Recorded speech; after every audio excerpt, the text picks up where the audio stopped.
정광훈은 애국자입니다. 결국 정치가 타락하면 경제를 끌어내립니다. 전교조 민노총 이쪽에 공무원들이 카르텔을 형성하고 이권을 형성했다고 보는 거예요. 이것이 윤석열의 시각인 거예요. 유승민은 민주당으로 가십시오. 이준석은 정치하면 안 돼요. 그래서 잡은 겁니다.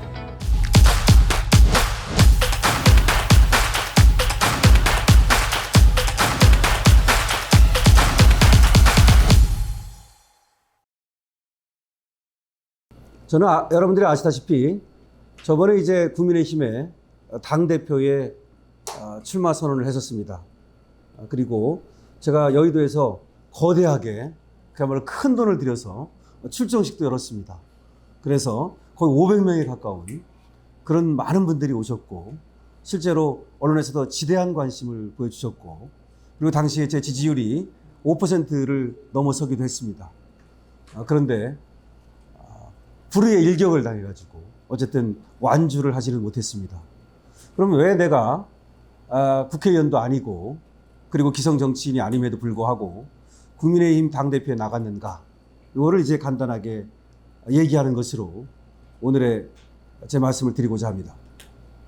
저는 그 국민의힘의 당대표에 나갔다는 것은 저로서는 커다란 결심을 한 것입니다. 그럼 저는 왜 정치를 하려 하고 왜 당대표를 하려 했는가? 여러분들이 너무 잘 아시다시피 대한민국의 정치는 그야말로 가장 후진적입니다. 경제, 사회, 문화, 또 우리 BTS를 비롯한 그런 팝음악이라든지 많은 분야에서 세계적인 그런 괄목할 만한 업적과 그런 영향을 미치고 있음에도 불구하고 대한민국의 정치는 정말 후진적입니다. 그래서 이 후진적인 정치를 선진 정치로 바꾸지 않고는 대한민국이 지속될 수 없다는 생각을 저는 합니다. 그러니까 지속 가능한 미래를 보장할 수 없다는 것입니다. 그리고 이렇게 얘기하면 많은 사람들이 무슨 얘기냐, 대한민국이 그래도 지금 잘 나가고 있고 뭐 지금 세계 8위니 뭐 이런 얘기도 하고, 조금 있으면 뭐 G7은 아니라 하더라도 G8에 들 거 아니냐 뭐 이런 얘기까지 합니다. 그렇습니다. 지금만 본다면 그런 말이 전혀 그런 반론이 틀린 것은 아닙니다. 하지만 대한민국은 5천년 동안 한 번도 잘 사는 적이 없으면 처음으로 박정희 이래 1980년대부터 본다면 1980년대 후반부터 지금까지 약 30년간 잘 사는 겁니다. 그 전에 박정희가 나타나기 전에는 필리핀보다도 국민소득이 낮았고, 그 당시 필리핀은 1964년 기준 150달러의 국민소득을 자랑하고 있었고, 그리고 태국은 약 270달러를 구가할 때 대한민국은 70달러에 불과했습니다. 다시 말하면 1960년대, 70년대는 북한보다도 못 살았으며, 그리고 필리핀과 태국보다도 못 살았습니다. 80년대가 되면서, 80년대 후반이 되면서부터 대한민국이 이제 잘 살기 시작했던 것이고, 불과 3, 40년 이렇게 잘 사는 나라가 됐습니다. 5천년 역사상 한 번도 중국보다 잘 사는 적이 없습니다. 단 한 번도. 그런데 요 3, 40년 동안 이제 우리가 중국을 능가하고 중국인을 우습게 보고 그런 삶을 이제 우리 세대가 살았습니다. 그럼 이런 삶을 계속해서 살 수 있을 것인가? 저는 굉장히 회의적입니다. 그것은 베네수엘라라든지 그리스라든지 아르헨티나라든지 우리보다 훨씬 먼저 잘 살았던 많은 나라들이 보여주고 있습니다. 정치가 좌파에 의해서, 포퓰리즘에 의해서 망가질 때 경제는 어떻게 되고 사회는 어떻게 되는가를 보여주고 있습니다. 베네수엘라, 세계에서 2위 정도의 석유 매장량을 가지고 있는 나라입니다. 그럼에도 불구하고 미국의 이제 제재와 그리고 좌파 정부의 포퓰리즘으로 인해서 완전히 망가져서 지금 현재 100만 명이 거리를 헤매며 쓰레기를 뒤지고 있습니다. 실제 사실입니다. 그리고 교사가 브라질로 몸을 팔아나가는 그런 형국이 됐습니다. 그러니까 조금 못 사는 게 아니라 완전히 비참한 지경에 이르렀습니다. 그리스라는 나라도 막 퍼주다가 공무원 막 숫자 늘리고 하다가 그야말로 많이 망가졌습니다. 어쨌든 이렇게 공산주의라든지 좌파 포퓰리즘이라든지 이런 것들을 추구했던 나라들은 하나같이 망가졌습니다. 그럼 대한민국의 지금 현실은 어떻습니까? 지금 대한민국은 사실상 공산화됐습니다. 사실상 공산화됐습니다. 70%가 공산화 내지는 사회화됐다고 저는 봅니다. 여기서 공산화라는 말이 좀 심하다면 사회주의화라는 말을 쓰겠습니다. 사회주의화됐습니다. 원래 조선반도에, 한반도에 사는 사람들은 자유보다는 평등을 지향합니다. 이것은 한반도에 사는 사람들의 속성입니다. 그래서 사촌이 땅을 사면 배가 아프고, 그리고 콩 한 쪽도 나눠 먹는 겁니다. 어떻게 사촌이 땅을 사면 배가 아픕니까? 배가 아픕니까? 이러한 속담은 세계 어느 나라에도 없습니다. 실제로 없습니다. 그래서 외국 사람들은 왜 사촌이 땅을 사는데 배가 아프지? 라고 반문합니다. 이거는 평등지향적이라는 것을 말합니다. 이 한반도의 사람들은 단 한 번도 시민혁명이라는 것을 겪지 못했고, 그 이유는 자유를 모르기 때문입니다. 다시 말해서 자유를 위해서 자신의 목숨을 바칠 각오가 되어 있지 않습니다. 자유보다는 평등을 지향하기 때문이죠. 다시 말해서 다 같이 못 사는 것을 택합니다. 다 같이 잘 사는 것을 택하는 것이 아니라 배고프면 참아도 배 아프면 못 참습니다. 이것은 사실은 별로 좋지 않은 속성입니다. 이거와 더불어 사대주의, 그리고 당파, 무갑기율로 이어지는 무호사와 갑자사와 기묘사와 을사사화로 이어지는 그런 당파, 이런 것들은 그야말로 대한민국을 멍들게 했던 나쁜 속성들입니다. 자체하고 이런 속성을 가진 대한민국을 획기적으로 바꿨던 사람이 박정희입니다. 박정희는 대한민국 역사상, 5천년 역사상, 한반도 역사상 가장 위대한 사람입니다. 저는 제가 존경하는 사람이 세종대왕이고 이순신인데, 그러면 박정희와 세 사람 중에서 그럼 누구를 더 존경할 것인가? 저는 박정희를 택하겠습니다. 마치 이승만 건국 대통령과 박정희 부국 대통령의 그 업적을 이어받고, 그리고 대한민국을 획기적으로 바꾼 혁명 정신을 이어받아야 됩니다. 그런데 지금 대한민국 현실은 어떻습니까? 이승만 하면은, 그리고 박정희 하면은 저 좌파들이 역사에서 배우기를, 전교조 선생들이 가르치기를 그야말로 김일성보다도 더 나쁜 사람으로 가르칩니다. 실제 그렇습니다. 대한민국은 좌파의 나라가 되었습니다. 여기에서 만약에 이 고리를 끊어내지 못한다면 대한민국은 필경 공산화될 것입니다.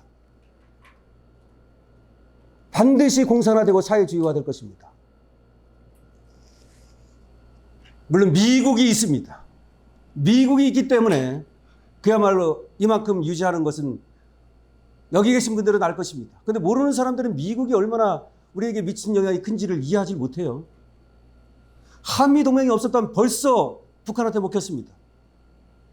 왜 먹혔습니까? 다시 쳐들어왔습니다. 한미동맹이 없었다면 6.25 이후에 다시 쳐들어왔습니다.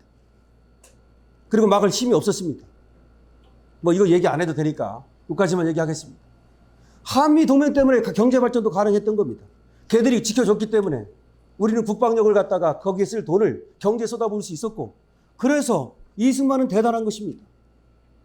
박정희가 경제발전을 할 수 있었던 이유는 이승만이 그렇게 만들어놨기 때문에, 한미동맹이 미국이 지켜주니까 우리는 국방에 신경 안 쓰고 그 돈을 전부 다 쏟아부어서, 그것도 중동에 가가지고 돈 벌어오고 독일 광부 가고 그렇게 돈 벌어다가 그 다음에 한일협정하고 원론 파병하고 그렇게 벌어온 피 같은 돈으로 경제발전을 이루었습니다.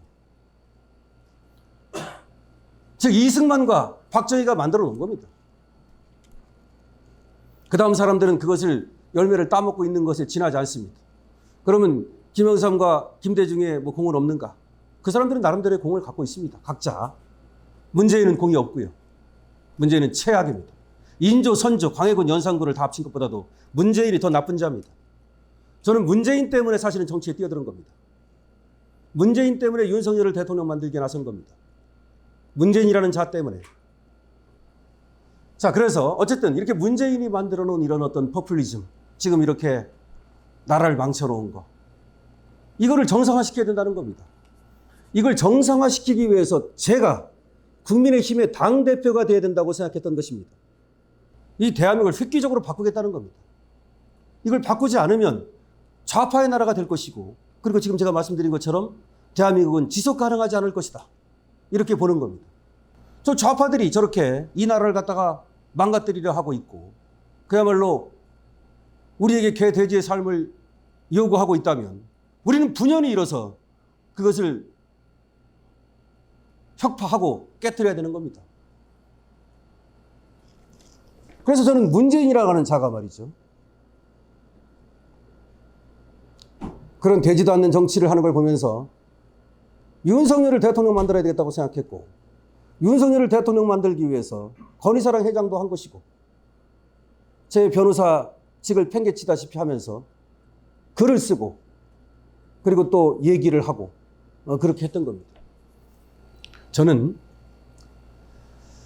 이 나라를 공정한 나라로 만들어야 된다.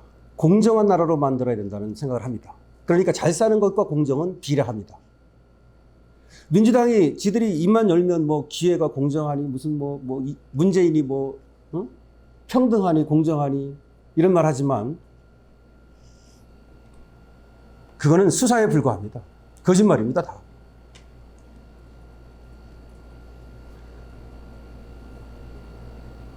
자기들이 결국은 이 나라의 권력과 돈을 먹겠다는 겁니다. 나라를 통치한다는 얘기는 두 가지를 갖는다는 얘기예요. 하나는 자리를 갖다 갖는다는 거예요. 자리. 장관도 해먹고 국회의원도 해먹고 좋은 자리 공기업 사장도 해먹고 감사도 해먹고 이사도 해먹고. 두 번째는 돈을 내가 쓴다는 거예요. 세금을 누가 쓸 것인가, 그리고 이 공직을 누가 가질 것인가, 이걸 놓고 싸우는 거예요. 결과적으로는 전부 다 지를 위해서 정치하는 거예요. 국민을 위해서 정치한다는 건 다 거짓말이에요. 저 기득권 정치인들은 결국은 이 자리를 갖다가 내가 이 자리를 가져가지고 여기서 돈 빼먹고 여기서 내가 갑질하고, 즉 자리와 돈이 탐나가지고서 정치하는 거예요. 이런 놈들이 지금 다 기득권 정치를 하고 있는 거예요. 그래서 물을 갈아야 되는 거예요. 물은 반드시 갈아야 돼요. 물을 갖다가 갈지 않으면 고인물은 반드시 썩는 거예요. 고인물은 반드시 썩는다. 견제받지 않는 권력은 반드시 부패한다. 윤석열은 아직 타락하지 않았어요. 이게 우리의 그래도 홍복인 거예요. 왜 윤석열은 타락하지 않았는가? 타락할 기회가 없었어요. 타락할 기회가 없었어요. 윤석열은 타락하지 않았다. 그건 분명히 믿으셔도 돼요. 근데 잘못하면 윤석열도 타락해요.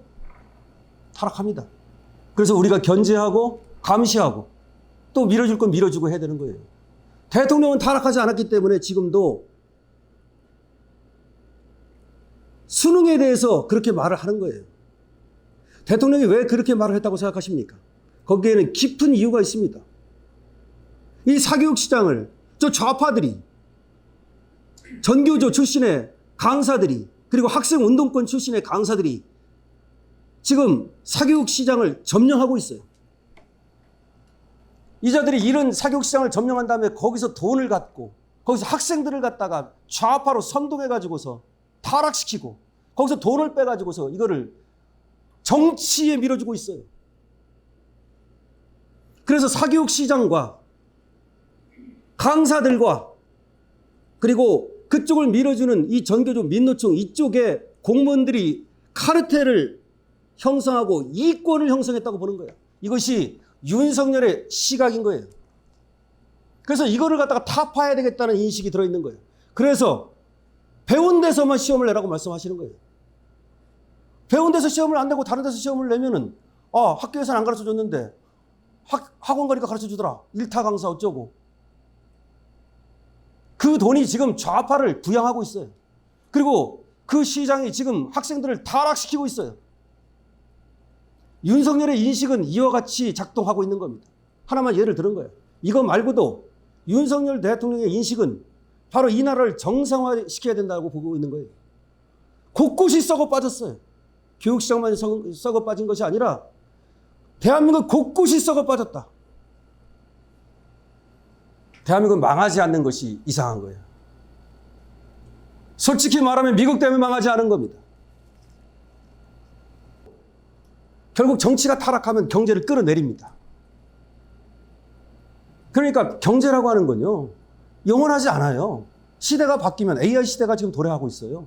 반도체가 우리를 먹여 살리지만, 자동차가 먹여 살렸지만 새로운 기술력이 지금 탄생하고 있어요. 그러면 이 기술을 못 따라가면 도태되는 거 아시지 않습니까? 역사상 다 그래요. 자, 그러면 결국 정치가 법도 만들고 제도도 만들고 제도도 개혁하고 법도 개혁하고 그래가지고서 길을 터주고 선도해야 돼요. 제도가 바뀌면 세상이 바뀌는 겁니다. 하나만 예를 들까요? 사법시험을 로스쿨로 바꿈으로써 엄청나게 많은 것이 바뀌는 겁니다. 사법시험을 갖다 로스쿨로 하나로 바꿈으로써 수시와 정시를 어떻게 하느냐에 따라서 교육제도를 어떻게 하느냐에 따라서 사법제도를 어떻게 하느냐에 따라서 시험제도를 어떻게 하느냐에 따라서 모든 것이 바뀌는 겁니다. 그 제도를 만드는 것이 바로 정치입니다. 법입니다. 그래서 중요합니다. 근데 이 정치는 말이죠. 그렇기 때문에 의식이 바른 사람, 똑바른 사람, 애국적인 사람, 똑똑한 사람, 선견지명을 가진 사람, 이런 사람들이 해야 되는 겁니다. 그리고 타락하지 않은 사람. 근데 오랫동안 하면 타락하기 때문에 반드시 바꿔줘야 됩니다. 연못에 물을 빼고 샘물을 넣어야만 거기에 물고기가 살 수 있는 겁니다. 강신업 역시 정치를 시작했다. 분명히 나도 타락하게 될 것입니다. 때문에 나는 오래 할 생각이 없습니다. 정치를 나한테 맡겨준다면 나는 오래 할 생각이 없어요. 단 한 번 하겠습니다. 하지만 큰 역할을 맡기를 원합니다. 작은 역할을 맡아가지고는 뭘 할 수가 없잖아요.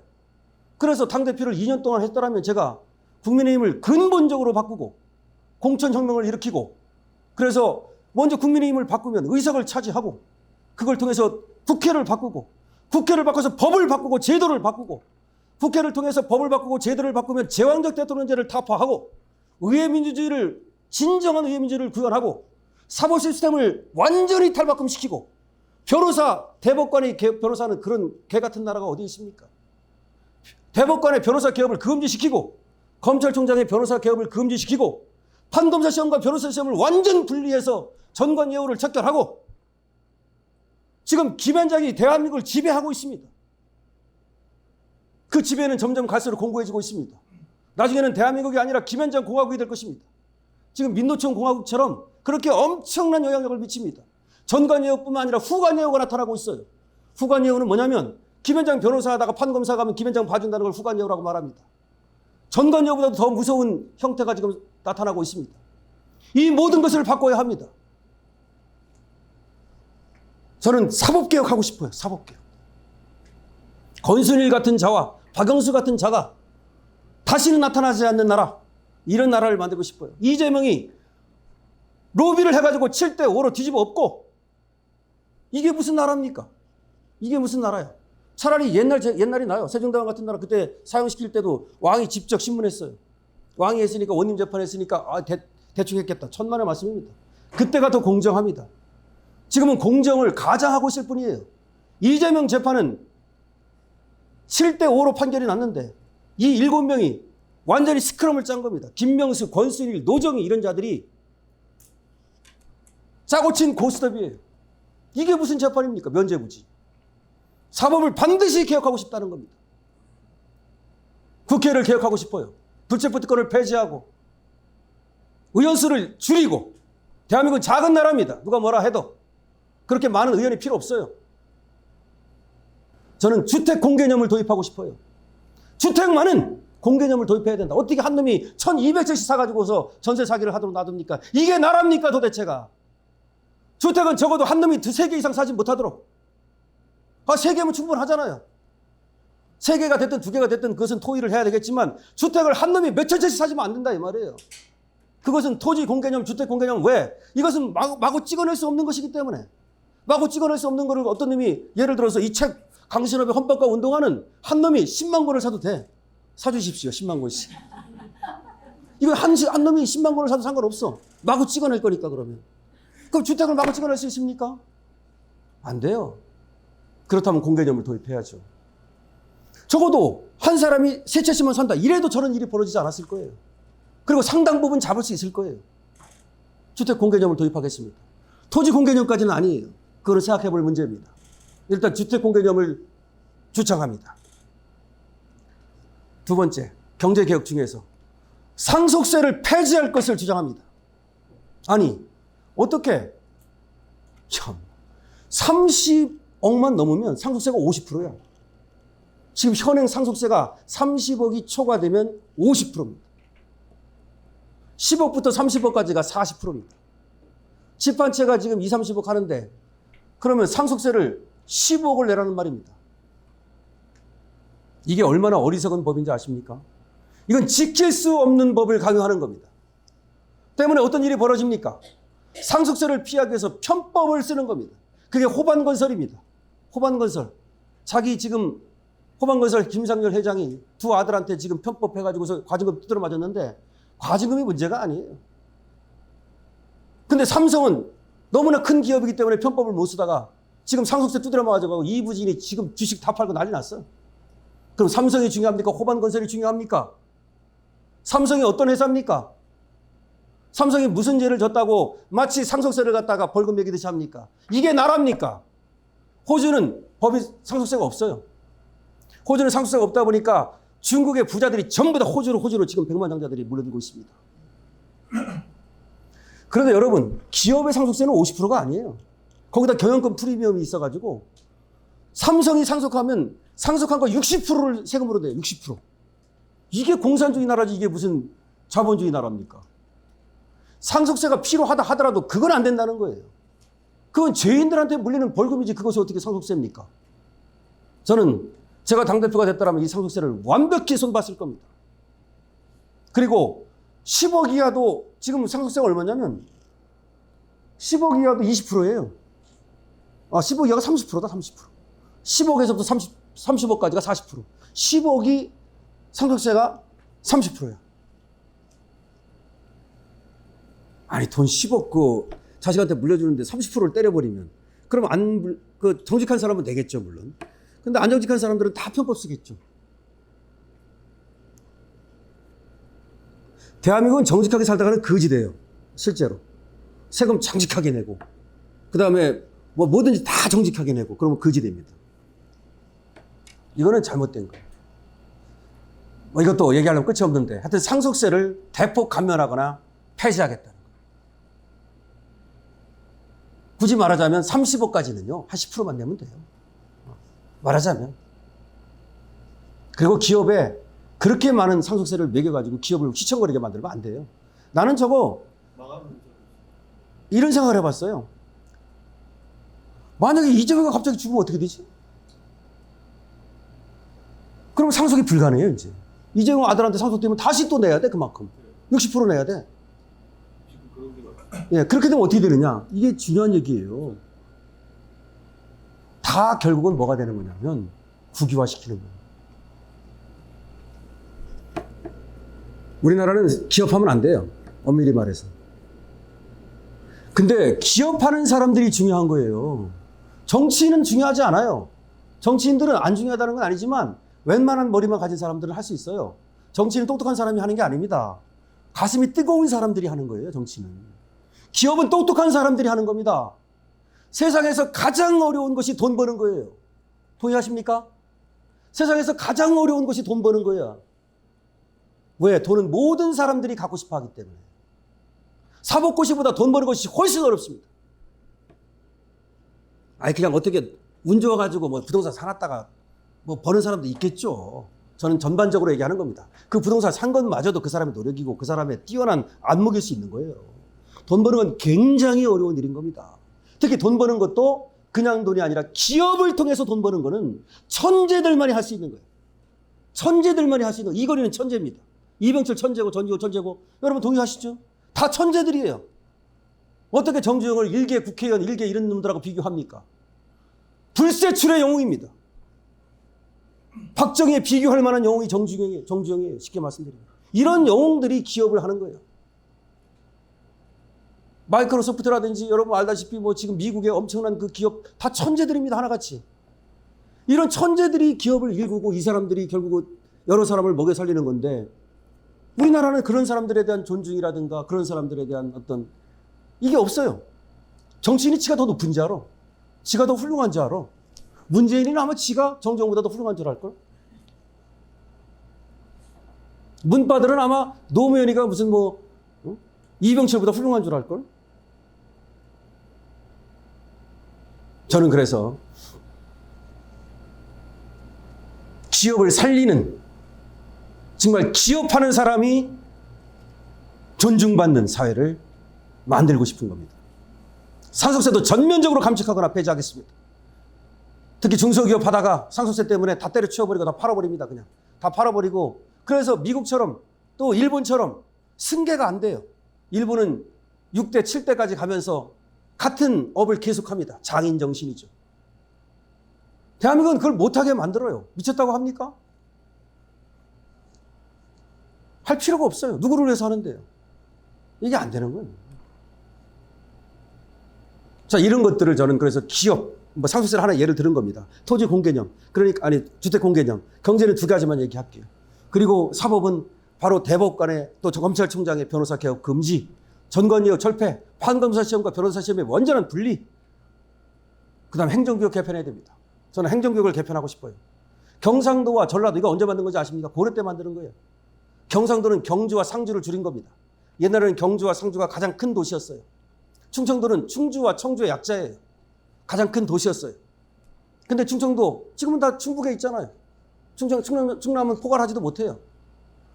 자, 이렇게 만들어진 이 행정구역입니다. 이것이 지금까지 조선을 거쳐서 지금까지 내려오고 있어요. 행정구역을 금을 완전히 새로 긋겠습니다. 지도를 갖다 놓고서 금을 완전히 새로 긋어서 행정구역을 시체제로, 그리고 제가 하나 만들었는데, 일본은 현이라고 불러요. 현. 미국은 주라고 부르죠. 우리도 하나 만들어가지고 말이죠. 우리도 하나 만들면 될 것 같아요. 이거는 획기적인 생각이에요. 왜 그런지 아십니까? 내가 왜 이런 생각을 합니까? 지역 감정을 원천적으로 차단하겠다는 거예요. 전라도, 경상도 이 싸움을 끝내겠습니다. 금을 새로 긋겠습니다. 금을 완전히 새로 긋어서 전라도, 경상도를 무너뜨리겠다는 겁니다. 이것이 지역 감정을 없애는 방법입니다. 지역 감정은 왜 생긴 겁니까? 정치인들 때문에 생긴 거예요. 정치인들이 지역 감정 만들어낸 거예요. 제가 이준석 잡는 사람으로 이제 알려졌는데, 이준석은 제가 생각하는 것 중에서 작은 부분이에요. 다만 제가 이준석을 왜 잡았는가? 이준석은 정치하면 안 될 놈이에요. 그래서 잡은 겁니다. 그래서 제가 이제 요 거부해야 할 미래, 요 책을 썼습니다. 거부해야 할 미래. 그래서 이제 요 띠지를 벗기면 이제 이준석의 성접대는 사실이다. 이준석은 정치하면 안 됩니다. 그런데 이준석이 얼마나 무서운 자인지 아십니까? 대한민국은 이준석 카르텔이 있습니다. 대한민국 이준석 카르텔은 정치인과 경제인과 언론인이 똘똘 뭉쳐 있습니다. 이준석이가 젊으니까 혹시라도 대통령 되면 한 자리 얻어 차야지. 제가 대통령 되면 내 기업 좀 키워봐야지. 대한민국은 정경유착의 나라입니다. 호반건설이라고 하는 데가, 중 S클래스라고 하는 자가, 이런 데가 문재인이 대통령 하는 동안 참 정말 대한민국은 정경유착의 나라입니다. 대한민국은 권력만 유착하면 기업을 키울 수 있습니다. 엄청나게 키울 수 있어요. 물론 과거에 정종 이런 사람들도 정경유착했죠. 하지만 그때하고 지금은 다릅니다. 그 사람들은 중화공업을 일으키고 나름대로 그때는 그럴 만한 이유가 있었어요. 지금은 진짜로 이거는 가장 더러운 형태의 타락한 정치고 경제입니다. 호반건설 예를 드는 거예요. 제가. 호반건설이 어마어마하게 컸습니다. 지금. 그 전라도 광주에서 조그맣게 시작했던 건설사예요. 다 먹었어요 지금. 그렇게 만든 돈은 어디로 갑니까? 그렇게 만든 돈은 누가 먹습니까? 타락한 나라입니다. 타락한 나라. 그래서 지금의 정치인들을 사그리 일수시켜야 되는 겁니다.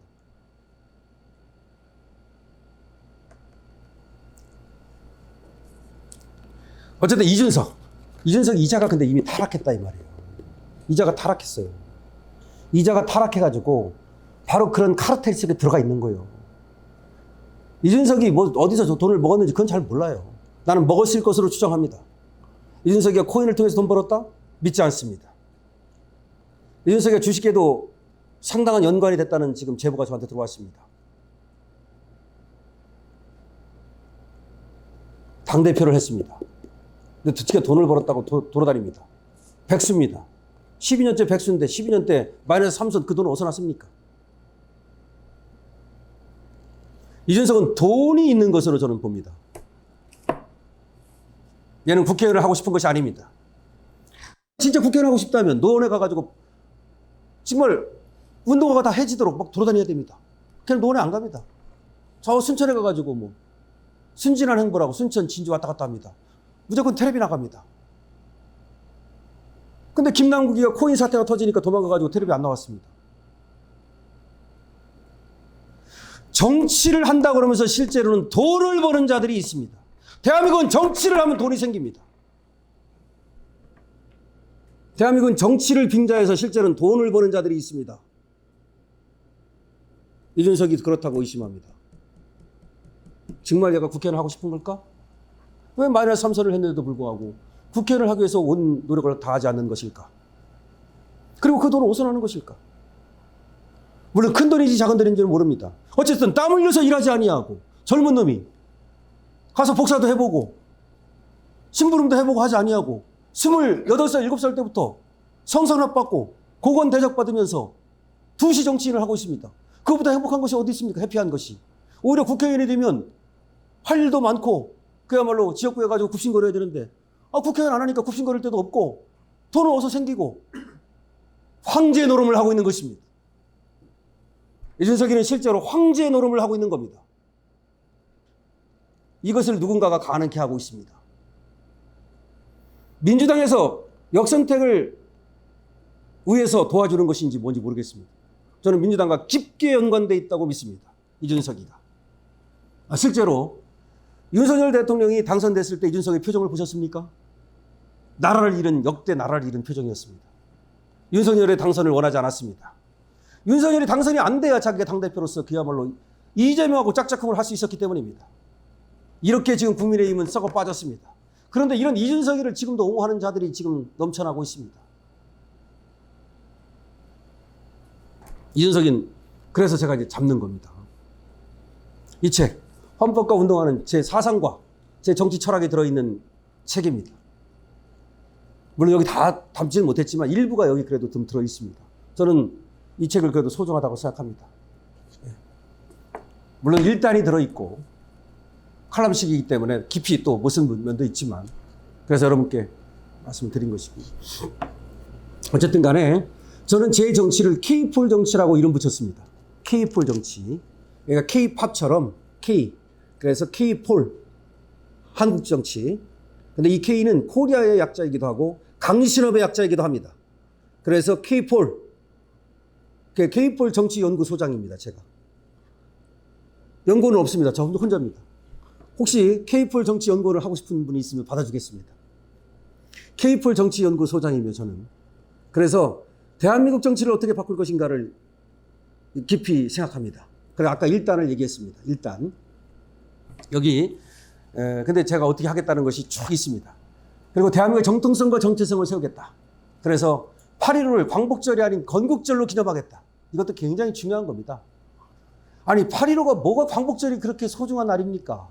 일본한테 나라 뺏겼다가 제휴 그 미국 힘으로 어떻게 무슨 우리 힘으로 찾았습니까? 우리나라를 갖다가. 되지도 않는 소리 말이야. 저 좌빨 새끼들 말이야. 무슨 임시정부가 광복을 했습니까? 미국 힘으로. 연합군의 힘으로 광복한 거지. 어쨌든 광복했으면 좋다 이겁니다. 그래 광복절. 안 중요하다는 말은 아니에요. 하지만 그 8월 15일이 건국한 날이에요. 1948년 8월 15일 건국했습니다. 이 건국절을 기념해야지. 무슨 광복절을 그렇게 맨날 기념하고 있습니까? 저는 건국절을 기념하겠습니다. 이것부터 시작하는 거예요. 그리고 대한민국의 정통성과 정체성을 바로 세우기 위해서 광화문 광장에 이승만의 동상과 박정희의 동상을 세우겠습니다. 광화문 광장에. 이게 중요해요. 세종대왕과 이순신이 계시는 그곳에. 그러면 이승만은 뭐 부정선거 했는데요? 박정희는 뭐 나중에 무슨 총에 맞아 죽었는데요? 내 외침을 뱉어라. 공이 크다면 관은 덮을 수 있는 겁니다.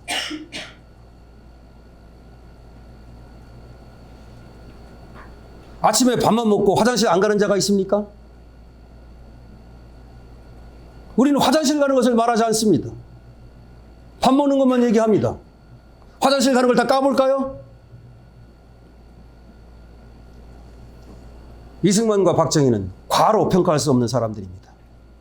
따라서 광화문 광장에 근데 저 좌빨들은 제가 이렇게 얘기하면 난리 칠 거야. 아시죠? 난리 부르스 떨 거야. 저 강시렵이 저거 뭐 난리 부르스 떨 거야. 그렇기 때문에 좌빨들은 안 되는 거야. 그렇기 때문에요.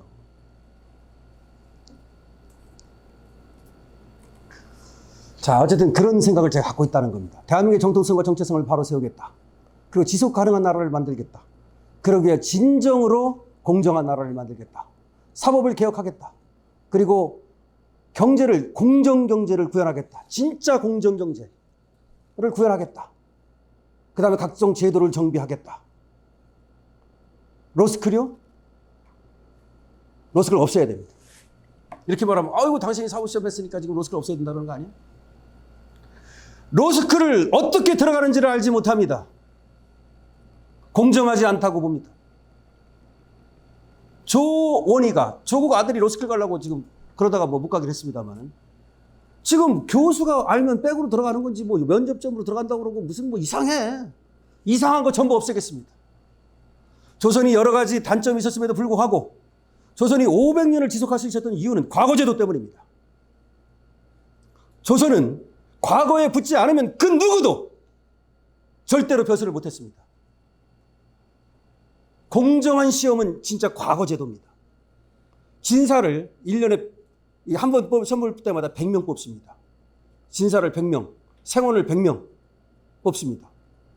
그리고 대과는 230명 정도를 뽑아가지고 마지막에 33명을 뽑고 마지막 시험을 통해서 1등부터 33까지 등수를 가립니다.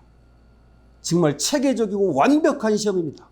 그래서 1등을 하면은 지금으로 말하자면 7급을 주고 그 다음에 한 20등하고 30등 하면은 지금으로 말하자면 9급을 줍니다.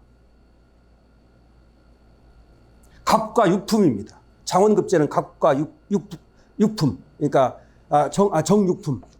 갑과는 1, 2, 3등을 말하는 거예요. 1, 2, 3등. 33명 중에서. 요 1, 2, 3등 하면 그러니까 정육품을 주고요. 그 다음에 을과는 정7품을 주고요. 그 다음에 병과는 정8품을 줍니다. 하여튼 간에 이렇게 굉장히 완벽하게 체계적이고 공정한 시험이었어요. 그래서 여러분 아시잖아요. 과거 안 하고서 출세한 사람이 있습니까? 뭐 이율곡, 이황 누가 뭐 과거 안 한 사람이 있습니까? 물론 지방에 무슨 그 이방 뭐 이런 것들은 과거 안 해도 그 사람들은 이제 좀 음서도 좀 있고 했습니다. 그건 뭐 어쩔 수 없는 거니까. 하지만 진정한 관료 이거는 다 과거가 아니고서는 출세를 할 수 없었어요. 그런데 대한민국은 이게 뭡니까 이거 지금? 과거와 같은 어떤 공정한 시험 제도가 지금 다 무너져 버렸습니다. 하여튼 그래서 조선처럼 그렇게 뭐 과거를 할 수는 없다 하더라도 하여튼 공정한 시험을 갖다가 다시 만들어야 되겠다는 생각을 하고요. 그 다음에 수능도 마찬가지예요. 이건 무슨 뭐 내신 성적에다가 무슨 막 뭐 수시 막 그러니까 온갖 잡탕 그 비리가 다 작동하는 겁니다. 그걸 어디서 보셨습니까, 여러분들은? 조국의 딸과 조국의 아들에서 보시지 않았습니까? 그러니까 논문 막 그냥 뭐 이름 넣고 뭐 무슨 뭐 인턴 위조하고 그럼 조국이만 그랬다고 생각하십니까? 조국이 왜 억울해 하는지 아십니까, 여러분? 조국의 말은 단 한마디로 정리할 수 있습니다. 왜 본인만 갖고 그래? 조국이는 알고 있는 거예요. 다 그런다는 거를. 조국이는 알고 있는 거예요. 정경심이는 알고 있는 거예요. 강남 아줌마들이 다 그렇게 하고 있다는 걸 알고 있는 거야. 근데 왜 나만 갖고 그래? 이게 억울한 거야. 조국이가 억울한 거는 왜 나만 갖고 그러냐? 여기서 억울한 거예요. 개판인 거예요, 한마디로 지금. 옛날에는 그래도 서울대 가면 우리가 알아주고 사법고시 붙으면 플래카드 붙이고 누가 로스쿨을 나왔다고 해서 플래카드를 붙입니까? 많아서 그런 거야. 많이 뽑으니까. 천만의 말씀입니다. 그 시험이 공정했다면 많이 뽑아도 플랜카드를 붙입니다. 자랑스럽지 않은 거예요. 자랑스러워야 플랜카드를 붙이지. 자랑스럽지 않은데 지 스스로가 내가 공부도 못하는 놈인데 어떻게 로스쿨 가가지고서 후루꾸루 변호사 땄는데 근데 무슨 플랜카드를 붙입니까? 시험을 공정하게 만들어야 됩니다. 참 말이 이게 참 시간은 없는데 막 떠들어대니까 이거 지금. 자, 그러면 여기서 이제 어쩔 수 없어. 이제 끊을 때는 과감히 끊어야 돼. 여기서 끊겠습니다. 잠깐 여기를 눌러주세요. 구독과 좋아요를 눌러주시는 분들에게 건강과 행운 장수를 기원합니다.